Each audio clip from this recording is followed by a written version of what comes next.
죄가 이미 밝게 드러났으므로 만약 선처하지 아니한다면 후일의 염려를 말로 형용하기가 어려울 것이니 실로 국가를 위하고 세자를 위한 데서 나온 것이다. 장씨로 하여금 자진하도록 하라. 하이버! 안녕하세요 여러분, 히스토리 브이로그 유튜버 히바입니다. 오늘 저는 예쁘기로 유명한 창경궁에 다녀올 예정입니다.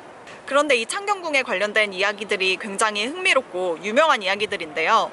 어떤 이야기들일까요? 함께 가보시죠!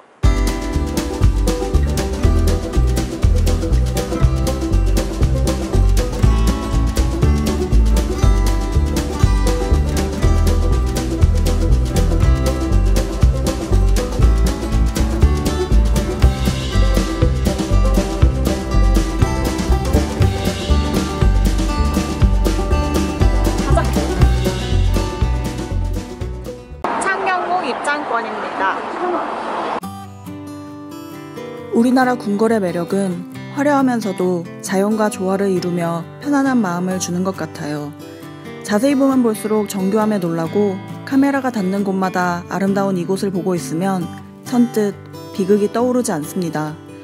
이렇게 아름다운 곳에서 대체 무슨 일이 있었을까요? 저와 함께 먼저 첫 번째 비극을 이야기해 볼까요? 창경궁에서는 창경궁은 원래 자신에게 왕의 자리를 양위해준 태종을 위해 세종이 지은 궁궐입니다. 세종의 효심을 엿볼 수 있는 공간인데요. 이런 시작과 달리 이곳에서는 여러 비극들이 일어났습니다. 가장 유명한 비극으로는 두 가지가 있는데요. 제가 배봉산 편에서도 다루었던 사도세자의 죽음입니다. 이 창경궁에서 사도세자는 뒤주에 갇혀 죽게 됩니다. 자세한 이야기를 알고 싶으신 분들은 배봉산 편을 참고해주세요. 두 번째 비극을 이야기하기 전에 우선 사도세자가 죽음을 맞이한 이곳 문정전을 돌아보았습니다.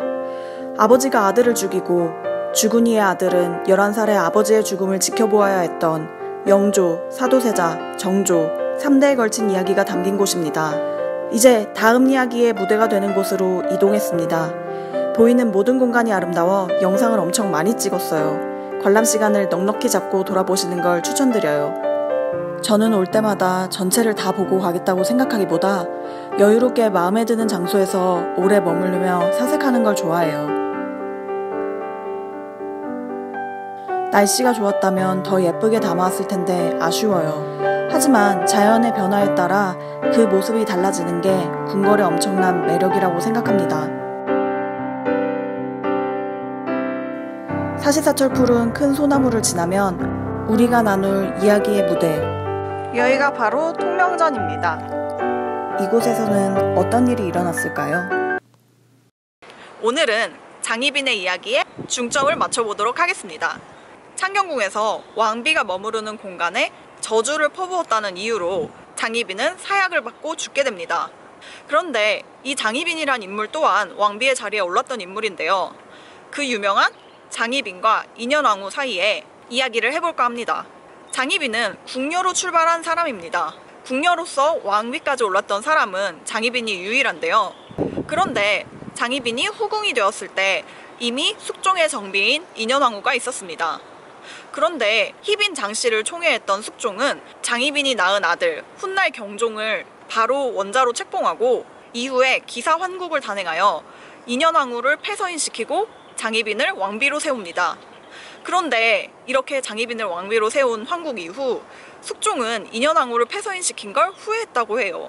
그리고 다시 환국을 일으켜 장희빈을 다시 희빈으로 강등시키고 인현왕후를 다시 왕비로 세웁니다. 이 사건이 있은 후 7년이 지난 후에 인현왕후는 사망하고 이 창경궁에 왕비가 머무르는 곳 앞에서 각종 저주의 흔적이 발견되었다고 합니다. 인현왕후를 저주하고 투기했다는 죄명으로 인현왕후가 사망한 후에 희빈 장씨는 사약을 받게 됩니다.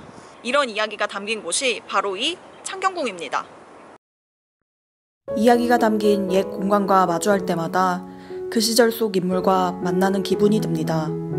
매일 흘러가는 시간 속에 우리 모두는 저마다의 이야기를 만드는데 그 이야기를 훗날 누군가가 떠올릴 때 어떤 모습으로 남고 싶어 할까요? 특히 모든 것이 기록에 남는 것을 알았던 이들이 만들었던 비극은 훗날 기억될 모습을 알면서도 선택했던 일이기에 이렇게 장소에 와서 그들을 만날 때마다 더 궁금해집니다. 어떤 모습으로 남고 싶은가에 대한 그들의 답은 무엇이었을까? 우리나라 궁궐들은 원래 지금보다 훨씬 크고 아름다웠는데요. 지금도 정말 눈길이 닿는 곳곳이 아름답지만 일제강점기 이전 더 아름다웠던 모습에 대한 이야기는 다음에 다뤄보도록 하겠습니다. 오늘은 관광객보다 시민분들이 많았는데 연못을 빙 돌아 저마다 사진을 찍는 게 너무 행복해 보였어요. 제가 예전에 고민이 많을 때마다 창경궁에 혼자 와서 생각하다 가고는 했는데 그때 추억이 문득 떠올랐습니다. 외관부터 사진 100만 장을 부르는 멋이 있는 이곳. 창경궁은 정말 아름다운 궁 중 하나라고 저도 방문할 때마다 느끼는데요. 그런데 관련된 역사적 이야기들은 한 개인의 아픔을 담고 있어서 참 많은 생각이 드는 공간인 것 같습니다. 특히 창경궁은 봄의 매화가 굉장히 예쁜 곳인데요. 여러분도 봄에 한번 방문해 보셨으면 좋겠습니다. 저도 봄에 또 올 예정입니다. 그때도 함께 해주세요. 여러분, 다음 동영상에서는 새로운 장소, 새로운 역사로 또 다시 만나요. 바이바!